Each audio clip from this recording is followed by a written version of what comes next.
အားလုံးပဲမင်္ဂလာပါတဘာဝလုံးဖြစ်ရတဲ့ပရလောကကြောင်းလေးကိုတင်ဆက်ပေးနေတယ်ကျွန်တော်ရဲ့ channel ကနေပြန်လည်ကြိုဆိုလိုက်ပါတယ်ကျွန်တော်ဒီနေ့ဖွင့်ပြပေးမယ့် video လေးက18နှစ်အတိုင်းအတာအတွင်းမှာ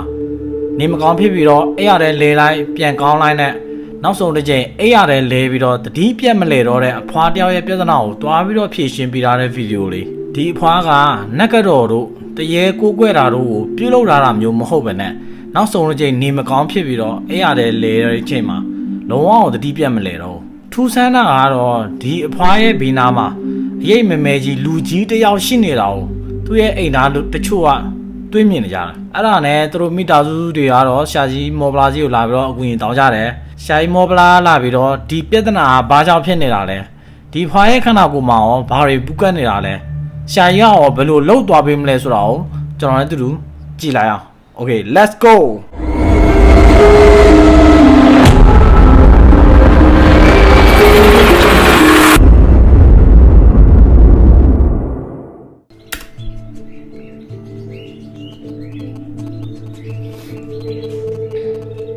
ปี48นี่แม่ยังปกติไม่ป่วยอะไรเลย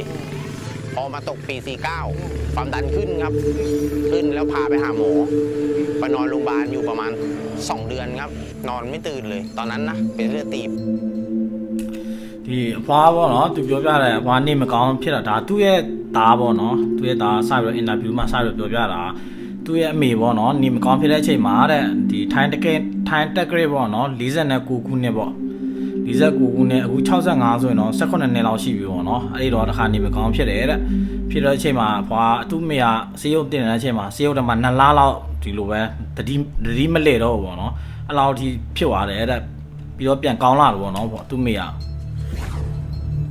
ပထမဆုံးအချိန်ဖြစ်တဲ့ဟာပေါ့มาปี56มั้งครับความดันขึ้นอีกทีนี้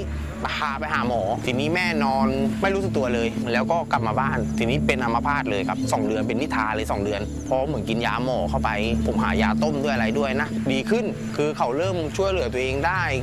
คือเดินได้แต่ใช้ไม้เท้าသူ့မိရပေါ့နော်ဒီလိုပဲနောက်တစ်ခါထပ်ဖြစ်ပြန်ပေါ့နော်ဒီ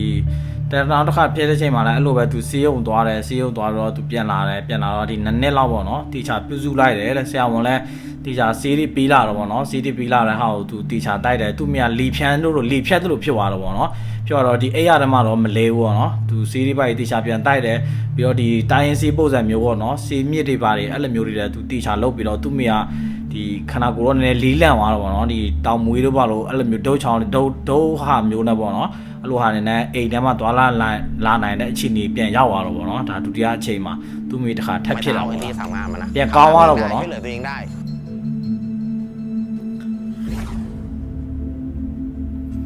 ဒုတိယအချိန်ဖြစ်သွားပြီပေါ့နော်သူ့မိကနှစ်ခါဖြစ်သွားတယ်ครับเป็นอีกรอบนึงเป็นโรคเดิมเลยแล้วก็ဒီထိုင်းတက်ကြဲပေါ့နော်59နှစ်မှာတစ်ခါထပ်ဖြစ်ပြန်အခုက65ပေါ့နော်อยู่นอนอยู่แบบว่าดูนั่งดูโทรทัศน์ได้ปกติครับกินข้าวได้มือเดียวคือผมหาข้าวหาอะไรเนี่ยเขาอยากกินอะไรหาข้าวปุ๊บไปตั้งသူထပ်ဖြစ်တဲ့အချိန်မှာတော့တိတ်ပြီးတော့သူမေကတိတ်ပြီးတော့အဆင်မပြေတော့ဘူးပေါ့နော်ဘာမှလုံးမနိုင်တော့ဘူးဒီလက်တစ်ဖက်လောက်ပဲကောင်းလုံးနိုင်တော့ပေါ့နော်အဲ့ဒီအချိန်မှာသူထမင်းချကြွေတဲ့ခါကျရင်သူထမင်းစားနိုင်တယ်သူလက်နဲ့သူစားနိုင်တယ်ပေါ့နော်အဲ့လောက်ပဲသူလုံးနိုင်တော့တယ်တဲ့ဒီအိယာဓမ္မစလဲပြီးပေါ့နော်အဲ့ဒီမျိုးထပ်ဖြစ်လာแล้วก็มาปี64นอนหลับไม่ตื่นเลยแม่ก็ไม่ตื่นแต่แม่ใช้เครื่องช่วยหายใจอยู่หมอให้ทำใจแล้วชักสายท่อชักสายหายใจอะแล้วทีนี้กลับมาหายใจเองหมอก็ตอบไม่ได้แล้วหมอว่าเขาจะอยู่กับเราแบบนี้จะไม่ดีขึ้นมีแต่แย่ลงสุดลงဒီနောက်လွန်ခဲ့တဲ့တစ်နှစ်လောက်ပေါ့နော်တစ်နှစ်လောက်ကသူ့မိတစ်ခါထပ်ဖြာတော့သူအဲ့လိုပဲစီယုံတစ်ခါထပ်တင်တယ်စီယုံထပ်တင်တော့အဲ့မှာဆရာဝန်ကပြောတော့မရတော့ဘူးပေါ့နော်ခြေနေကမကောင်းတော့ဘူးဆိုပြီးတော့အဲ့လိုမျိုးပြောလိုက်တယ်သူ့မိရတော့ก็นอนเนี่ย9 เดือนแล้วที่แรกอยู่โรงพยาบาลอะมาตาอะไรพันนี้ไม่มีเลยพี่หมอบอกว่าไม่ตอบสนองรับก็ไม่รับได้กินได้แต่น้ำเกลือแล้วก็หมอก็บอกว่าแบบเหมือนเราจะใส่เครื่องหายใจพันนี้เราใส่ไม่ได้นานอะเพราะว่าไปนอนโรงพยาบาลอะเกือบเดือนหมอก็เลยบอกว่าถ้าทอดอะก็คือ50-50อะก็คือเซ็นหมดแล้วทำใจเลยหมดแล้วคือเราไม่เจาะไม่เยื้อเข้าแล้วพอทอดอะเหมือนเขาหายใจได้เป็น100อะသူ သူ့မိရပေါ့နော်အဲ့ရတဲ့လဲနာ6လလောက်ရှိနေပြီသူပြောတာအဲ့ဒါ6လလောက်ရှိနေတော့တဲ့ဒီ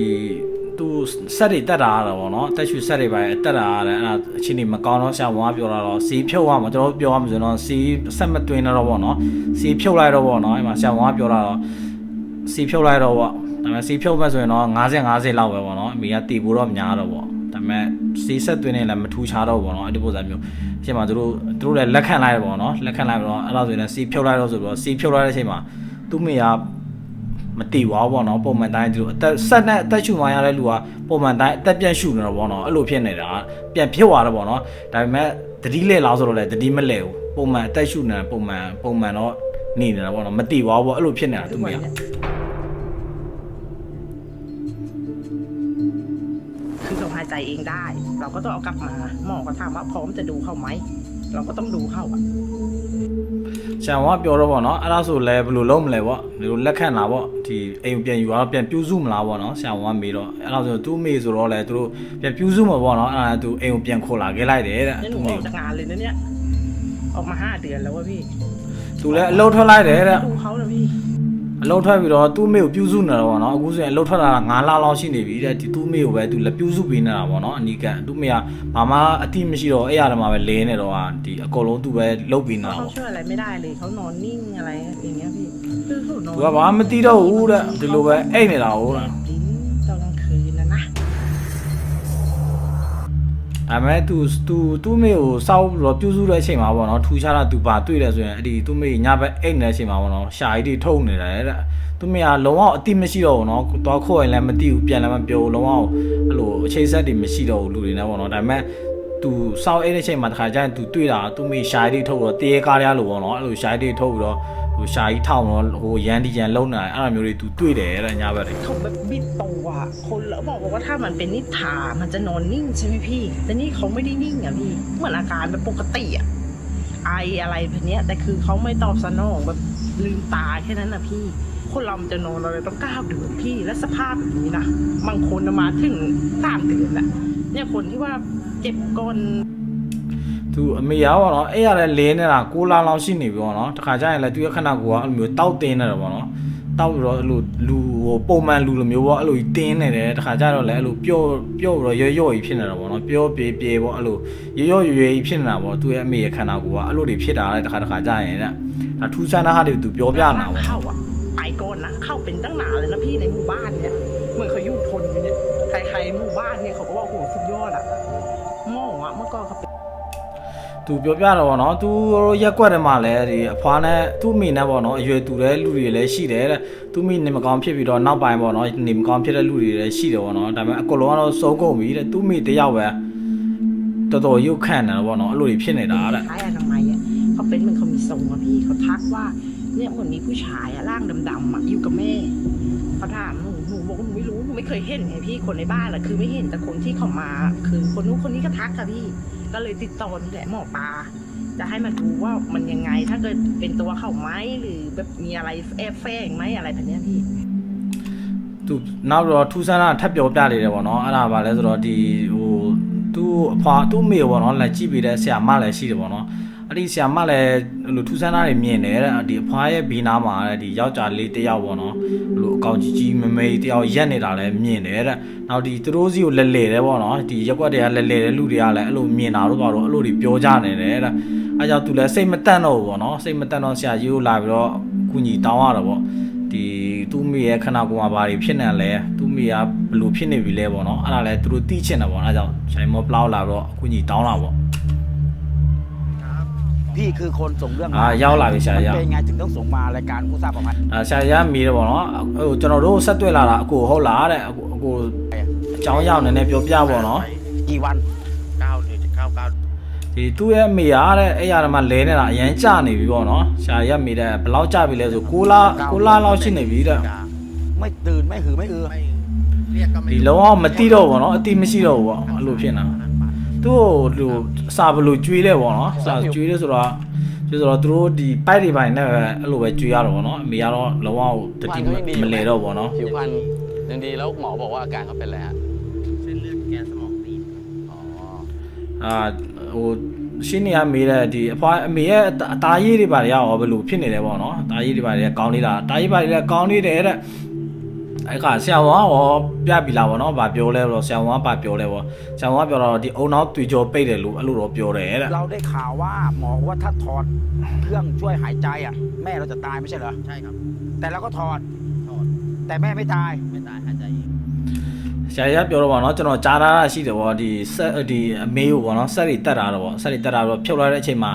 ဒီဆရာကလက်လျှော့လိုက်တဲ့ပုံစံမျိုးဗောနော်ဆက်ဖြုတ်လိုက်တဲ့အချိန်မှာအမေတီမယ်လို့ပြောတော့ဆက်တွေဖြုတ်လိုက်တဲ့အချိန်မှာအမေမတီဘူးဗောအဲ့လိုဖြစ်နေတာဟုတ်လားတဲ့ဟုတ်တယ်တဲ့ มันก็คนนอนปกติแล้วจะมาต้องส่งเรื่องมารายการผู้ทราบภัยอ่ะ ဆရာကြီးထပ်မိတယ်ဗောနော်အဲ့ဒါဆိုရင်လည်းတဲ့အမေကသူ့ဘာသူဒီမတီဘဲနဲ့အိတ်နေတာဟာဗောနော်ဒီတတိမလဲတော့ဗောနော်အဲ့လိုဖြစ်နေတာကိုကျွန်တော်တို့အဖွဲ့သားတွေဗောပြီးတော့ဆက်တွေ့လဲတဲ့ พักทักมา พระทักก็คือบอกว่า คือเหมือนมีคนมานอนข้าง แล้วมีใครทักอีกอ่ะ ๆ มีผู้ช่วยพยาบาลทำแผลแม่ครับ เขาเห็นอะไรอ่ะ เหมือนมีคนมานอนข้างๆเหมือนกัน ဒီသူဆရာကအဲ့လိုမေးတယ်ဗောနော်ကျွန်တော်အဖွဲ့ပါဖြစ်လို့လက်မေးလဲဗောမေးလက်လာတော့အခုညီတောင်းရလဲဗောနော်အဲ့လိုမေးတော့သူကပြောတယ်သူဖုန်ကြီးလေးပါလေသူလိုက်မေးတယ်တဲ့ဖုန်ကြီးမေးတော့ဖုန်ကြီးကပြောတယ်အဲ့လိုအဖွားတရားရောလက်စောင့်နေတယ်တဲ့အဲ့လိုမျိုးနောက်တော့ဘသူတွေမြင်နေလဲလို့ပြောတော့သူတို့ဒီသူ့အမေဗောနော်စီလက်လက်ကုပေးနေတဲ့ဒီဆရာမတွေလည်းပြောတယ်တဲ့သူတို့မြင်နေရတယ်တဲ့အဲ့ဒီဖွားပြီးနားမှာတရားရောက်ရှိနေတာဗောနော်အဲ့လိုတွေမြင်တယ်တဲ့ น้องข้างๆหน้าตายังไง သူရဲ့မျက်နှာဘယ်လိုမျိုးလဲတဲ့ หน้าตาเหมือนไอ้คนนี้ไหมไอ้เนี่ย အဲ့ဒီကိုရပြောတယ်ကျွန်တော်ကိုလည်း तू မပြောပြဘူးတဲ့ ดูหน่อย အဲ့ तू မျက်နှာခုနတယောက်နဲ့တူလာတဲ့ရှာရ तू စနံ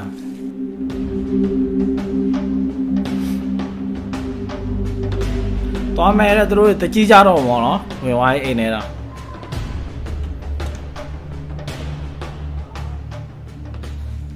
ไหนหมอไปศาลมึงลองเข้าไปดูก่อนดิ เดี๋ยวเข้าไปดูกูมีแสง သူတို့ငယ်ချင်း तू ပြောနေနေရင်သုံးဝင်ကြည်လိုက်တဲ့ ครับแอคชั่นก่อนอ๋อ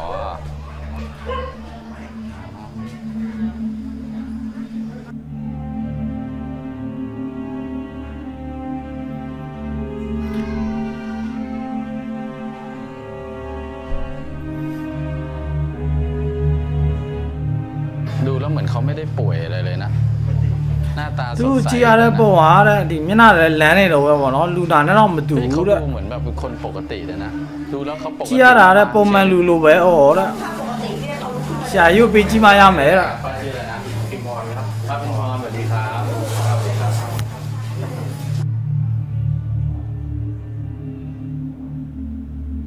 ก็ปกติก็เรียกมานั่ง หน้าเขาสดใสนะ ผมเข้ามาผมแย่ ရှာရပြောတော့နော် तू ဝင်လာတဲ့အချိန်မှာတော့ तू ဒီအချိန်တွေလက္ခဏာတွေပြနေပြီအချိန်တွေမကောင်းတော့ဘူးတဲ့ หมอปลาหลังจากเดินทางเข้ามาในบ้านเพียงไม่กี่ก้าวเท่านั้นเองครับคุณผู้ชม ซึ่งอาการอ้วกน้ำหูน้ำตาไหล หายใจติดๆขัดๆของหมอปลานี้ จะเกิดขึ้นเฉพาะตอนที่หมอปลาสัมผัส ဒါ กับ စီစဉ်ဒီဆက်လူကတော့ပြောတာပေါ့နော်ဆရာကြီးမောပလာအားတဲ့ဒီအိမ်ထဲဝင်လာပြီးတော့နော်ခြေလမ်းမလောင်းမလန်းနေဘူးတဲ့သူ့ကိုဒီလက္ခဏာတွေလည်းပြနေပြီပေါ့နော်ဒီနာရီယူတာတို့တန်းတာတို့အဲ့ဒီလက္ခဏာဆိုတာကတဲ့ဒီသူ့ရဲ့အနာမှာပေါ့နော်ဒီနာပဝါးတွေပါရှိနေဆိုရင်ဒါအဲ့လိုတွေဖြစ်တတ်တယ်တဲ့သူက ใครดูแลเขาตอนเนี้ย ผมกับพี่สาวครับ พี่สาวเรียกพี่สาวเขาไป ဒီအခုလူနာပေါ့နော်ဘသူတွေကြည့်လဲပေါ့သူ့အမနဲ့သူကြည့်တာတဲ့နှစ်ယောက်တဲ့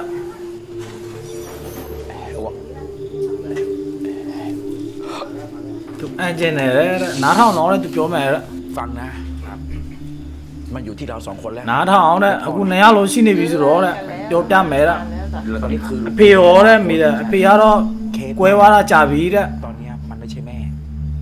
แต่มันเป็นพลังงานของวิญญาณ အခုပြဿနာပေါ့နော်အဖွားဒီအမေရဲ့ခန္ဓာကိုယ်မှာတဲ့အမေမရှိတော့ဘူးပေါ့ ให้ทางรายการเราช่วยเนี่ย เราช่วย အမေရဲ့ခန္ဓာကိုယ်မှာနာနာပါဝါလက်ဝင်ပူကတ်နေပြီပေါ့နော် สูญเสียแม่ အခုဆရာကိုလာပြီးတော့အကူကြီးတောင်းတော့ပေါ့နော်ဆရာကူညီပေးလို့ရတော့ပေါ့ อยากให้แม่ทรมาน သူ့ကိုလာကူညီခိုင်းတဲ့အတွက်သူကူညီပေးလို့ရတော့ပေါ့နော်ဒါပေမဲ့သူကူညီလိုက်မယ်ဆိုရင်တော့ဒီ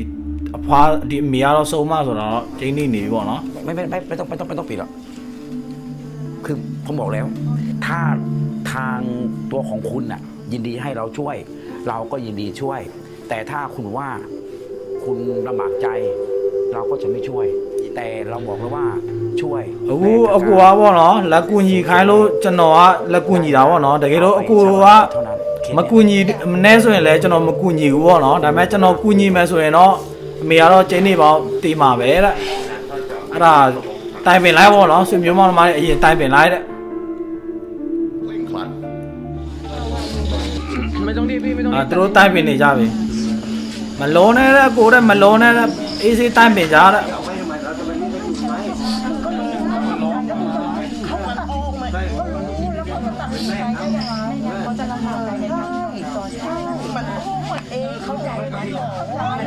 သူအမတော့မလုံးချင်တဲ့ပုံစံပဲเนาะသူအမတော့အဲ့လိုမလုံးချင်ဘူးဝိုင်းတော့ဖြောင်းဖျားနေရတယ်အဲ့လိုမျိုး เขาจะไม่ทำให้ မလုံးလို့ဘယ်လိုရမလဲတဲ့ငါတို့လည်း เหมือนกัน ငါတို့လည်းအမေကိုချစ်တယ်ပဲဟာတဲ့ ว่าไงโอ้ยก็ทรมานจอยก็ทรมานชื่อก็ทรมานทำแบบใจดีลูกตั้งใจไปเลยนะ ဒါလူအသက်ကြီးလူကြီးတရားလက်ဝင်ပြောတော့ဗောနော်သူနေတော့လဲသူခံစားနေရတော့ဗောတဲ့ဘာလို့သူပေးနေတော့မလဲဗောနော်သွားတယ်နေတို့နေဝင်ပြောလိုက်ဗောနော်လှုပ်တော့မယ်ဆိုပြီးတော့အဲ့လိုပြောခိုင်းလိုက်တယ်သူ เอาแต่แค่ล่างแม่ไว้ใจแล้ววันนี้ก็รักแม่คือสงสารตัวแม่ร่างกายแม่เขายิ่งสุดลงไปเรื่อยครับมันจะเหลือแต่กระดูกแล้วทีนี้ ไม่คือ သူတို့အစီရင်ကိုလှုပ်လိုက်တော့ဗောနော်သူတို့အမေကိုလည်းသူတို့တအားချစ်တယ်တဲ့နော်အမေကလည်းဒီတဖြည်းဖြည်းခဏကိုကရော့ရွယ်လာပြီဗောနော်အဲ့ဒါသူတို့တိတ်လွယ်မခံစားစိချင်တော့ဗောသူ့အမေကိုဒီပုံစံ ถ้าอยู่สภาพเนี้ยตอนเนี้ยแม่เราก็คือเจ้าหญิงนิทราใช่ครับถ้าเราคุยกันตามหลักเขา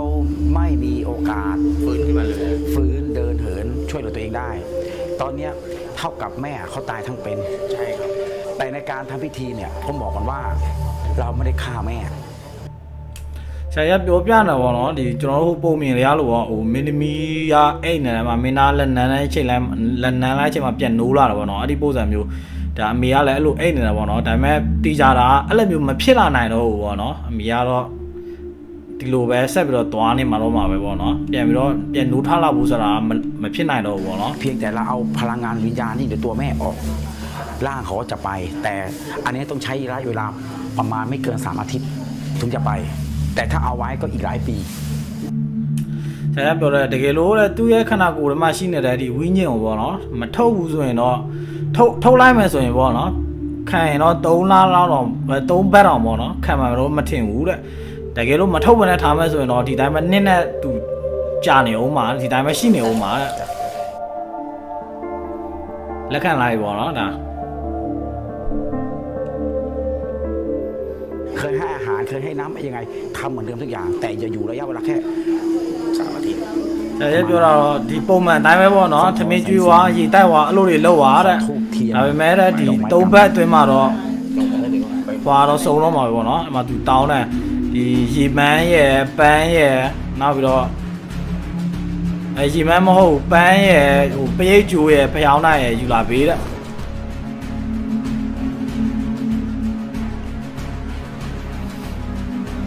ဒါအစီရင်စလုပ်ပြီဗောနော် ไปเลย2 เล่มโยงไปนู่นเลยโยงไปพี่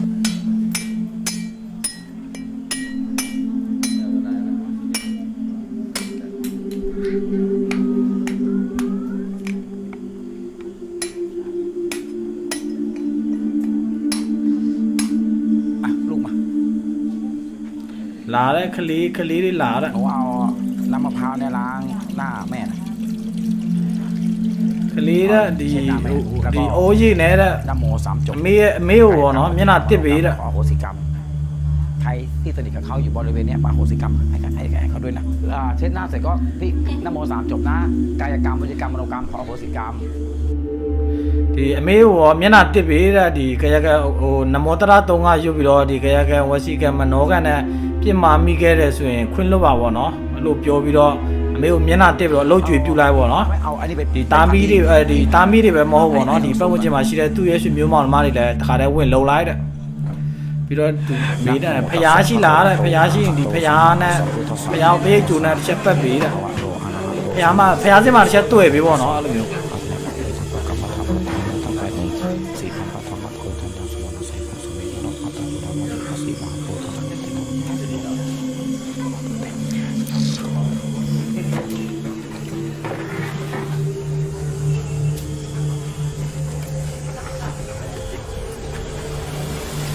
นะโมตัสสะภะคะวะโตอะระหะโตสัมมาสัมพุทธัสสะนะโมตัสสะ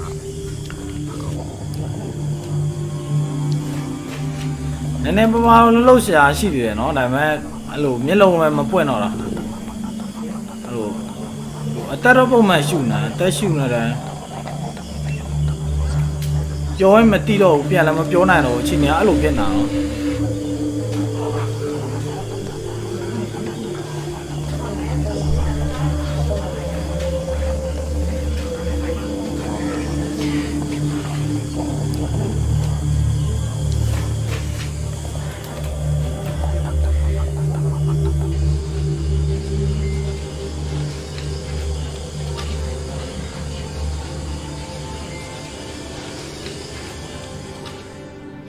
เท้าหน่อยมือจับเท้า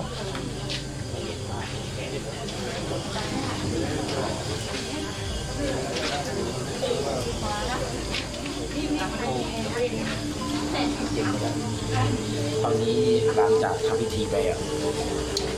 เนื้อตัวแกเย็น เนื้อตัวเย็นเราไปจับดิเนื้อตัวแกเย็นตรงนี้ သူစီရင်လုံးပြီးတဲ့နောက်ပိုင်းပေါ့နော်။ပါရခဏကဒီခြေထောက်ရဲ့လက်တွေအကုန်လုံးအေးကုန်ပြီတဲ့။တော့ကကြီးကြီးတဲ့ เย็นหมดแล้ว เย็นจ้ะ ။နွေးလေးမရှိတော့ဘူးပေါ့နော်။တဖြည်းဖြည်းအေးသွားပြီတဲ့ เอาให้แกกินหน่อยดิ ။တဖြည်းဖြည်းရော့လာပြီပေါ့နော်။အဲ့လိုမျိုးစုပ်လာတော့ပေါ့။ဖွားဟုတ်တာဒီအမေကိုနည်းနည်းပိတာရတဲ့အဲ့ဒါ รอบบ้านเลย ဒီကြံတဲ့ဟာကိုလည်းဒီအိမ်ပပတ်လဲမှာအဲ့လိုပတ်ဖြန်ပြီးပေါ့နော် ไม่กี่วันหรอกพี่ แต่ก็ทุกอย่างให้อาหารแกปกตินะเดี๋ยวแกก็จะละสังขาร ဒီအစားအသောက်တွေကိုတော့ရေတို့အစားအသောက်တော့ပုံမှန်ပဲကျွေးနေပေါ့နော်ရဲဘလောင်းမခံတော့မဟုတ်ဘူးတဲ့အမေအားတဲ့ ต้องปลดปล่อยสังขารแม่พี่คิดก่อนไหม เตรียมใจไว้แล้วแต่ ဒီအမေဒီလိုမျိုးဖြစ်သွားမယ်ဆိုတာကိုစဉ်းစားဘူးလားပေါ့နော် คือเราก็ သူတော့ဒီသူ့သားပြောတော့ကျွန်တော်ပြင်တော့ပြင်ဆင်တာတော့ပေါ့နော်ဒါပေမဲ့အဲ့လောက်ရတော့ကျွန်တော်မစဉ်းစားလာဘူးတဲ့ จะเกิดมันก็ต้องเกิดประมาณนั้นแต่เราไม่เคยคิดว่าเฮ้ยถึงเวลาเราต้องทำอันเนี้ยเราไม่ได้คิด ไม่ได้คิด ဒီပြင်တော့ပြင်ဆင်တာတော့ပေါ့နော်ဒါပေမဲ့ဒီလိုမျိုးကြီးလောက်ရမယ်ဆိုပြီးတော့သူမတွေးထားဘူးပေါ့နော် ตอนที่ผมถามพี่อะ ကျွန်တော်ဒီလိုမျိုးလောက်ရတဲ့အချိန်မှာတဲ့အခုအဲ့လိုလန့်ဝါတိုင်းပဲမဖြစ်ဘူးလားတဲ့ ใจมาตั้งแต่ชักสายหายเครื่องหายใจแล้วทำใจมาตั้งแต่นั้นแล้ว သူအရင်လည်းမလန့်ပါဘူးနော်ဘာလို့ဆိုတော့စိတ်လည်းသူပြင်ဆင်တာဘွားကြီးဆိုတော့ แต่ก็ต้อง အရင်တော့မလန့်ဘူးတဲ့ ไม่ยากเองค่ะทรมานจ้ะแต่ทุกวันนี้เขาก็เหมือนตายทั้งเป็นนะจ๊ะ သူအမေခံစားနေရတာသူတို့မကြည့်ရတော့ဘူးပေါ့နော် เราก็ต้องฝืนใจทำอ่ะ ဒီ แต่ยังไง ဒီလေးပဲပြီးဆုံးသွားခြင်းတော့ ค ပေါ့ นเป็นกับคนที่นอนอยู่อะทรมานอีกต่อไป อันนี้มันไม่ใช่เคสแรก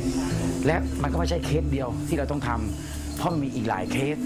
ที่เราต้องลงพื้นที่แล้วไปช่วยเขาไปเนี้ยแม้กระทั่งบางคนเนี่ยป่วยมาเป็น10 ปีบาง သူတို့ကရှားရပြပြတာပေါ့နော်သူကူညီခဲ့တဲ့ဆိုတာလည်းဒီလိုမျိုးပြဿနာပေါ့နော်ဒါပထမဆုံးပြဿနာမဟုတ်ဘူးတဲ့ဒါနောက်ဆုံးပြဿနာလည်းမဟုတ်ပြန်ဘူးပေါ့နော်ဒီလိုမျိုးပြဿနာတွေကအများကြီးထပ်ပြီးတော့ရှိနေအောင်ပါပဲတဲ့တချို့ဆိုရင်တော့အဲ့လိုနေ့အဲ့ရမှာလဲတာနေ့ကိုစေနေပေါ့နော်စေကနန်းနဲ့နေ့ကိုအဲ့ရမှာလဲနေကြတာတဲ့ ป่วยกินบ้านกินช่องกินที่กินทางเพราะมันต้องเสียคนหนึ่งคนมาดูแลเขาแต่เราต้องอยู่ให้ได้ว่ามันเป็นไปไม่ได้ที่เขาจะเดินเหินได้ ဆရာတို့ပြောတော့နော်အဲ့လိုမျိုးသူတို့နေနေတော့လေသူတို့ဒီဟိုလာပြီးတော့ပြုစုဆောက်ရှောက်ပြီးတဲ့လူကပဲဒုက္ခရောက်တော့ဗောနော်သူတို့အတွက်လည်းမကောင်းဘောခံစားနေရတော့ဗောနော်ဒီသူတို့ရွယ်မဟုတ်ဒီမှာလာပြီးတော့ပြုစုဆောက်ရှောက်ပြီးတဲ့လူတွေလည်းအကုန်ဒုက္ခရောက်တော့ဗောနော်အဲ့လိုမျိုး ทีมงานคู่ซ่าปลาภัยขอเป็นกำลังใจให้กับครอบครัวนี้ด้วยนะครับ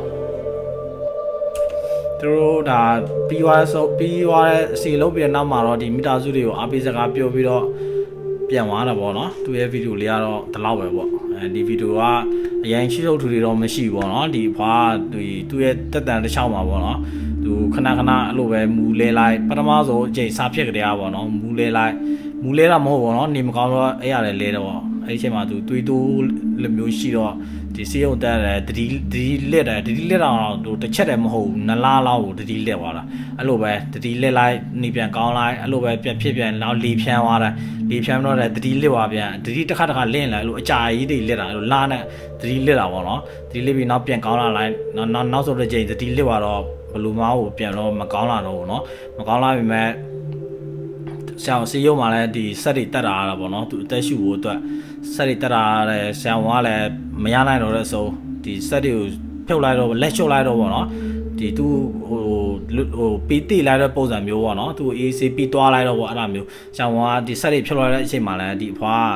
ပုံမှန်အသက်ပြန်ရှူနိုင်တယ်ပေါ့နော်ဒီတတိလစ်ပြီးတော့ပဲအသက်ရှူနေတော့ဆရာကလည်းဘာလို့မှမသိတော့သူမိသားစုတွေကပဲသူ့မိကိုပြန်ပြီးတော့ဆောက်ရှောက်မယ်ဆိုပြီးတော့ဒါအိမ်ကိုပြန်ခေါ်လာတော့အိမ်မှာလက်ထားရတယ်ဒီတိုင်းပဲပြုစုရှောက်ရှောက်နေပေါ့နော်ဒါကတော့ပုံမှန်ပဲပေါ့ဒါပေမဲ့ဒီထဲမှာထူးခြားတာဘာဖြစ်နေဆိုရင်သူ့မိကိုဆောက်ရှောက်လို့ဒီညာဘက်တဆိုရင်ဒီရှာရီတွေထုတ်ပြီးတော့သူ့မိကအဲ့လိုရှာရီတွေတလန်းတွေတို့တရေ6တဲ့ပုံစံမျိုးပေါ့နော်အဲ့လိုတွေလုံနေတာပေါ့အဲ့ဒါသူတို့လည်းမြင်တယ်ပြီးရင်ဒီသူ့မျိုးဒီ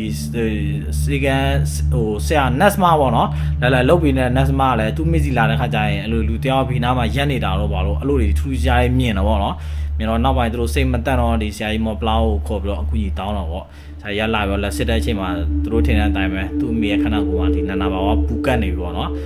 ဆရာရထုတ်သွားပြီးတယ်ပေါ့နော်ဟုတ်ဗီဒီယိုလေးကတော့ဒီလောက်ပါပဲကျွန်တော်ရဲ့ဗီဒီယိုလေးကိုအဆုံးထိကြည့်ရှုပေးလို့အထူးပဲကျေးဇူးတင်ရှိပါတယ်ဒီလိုမျိုးဗီဒီယိုတွေကိုကြိုက်နေတဲ့ဆိုရင်တော့ကျွန်တော်ရဲ့ channel လေးကို subscribe like share follow ရှိသမျှ button နဲ့အကုန်လုံးနှိပ်ခဲ့ပေးပါလို့အထူးပဲကျေးဇူးတင်ရှိပါတယ်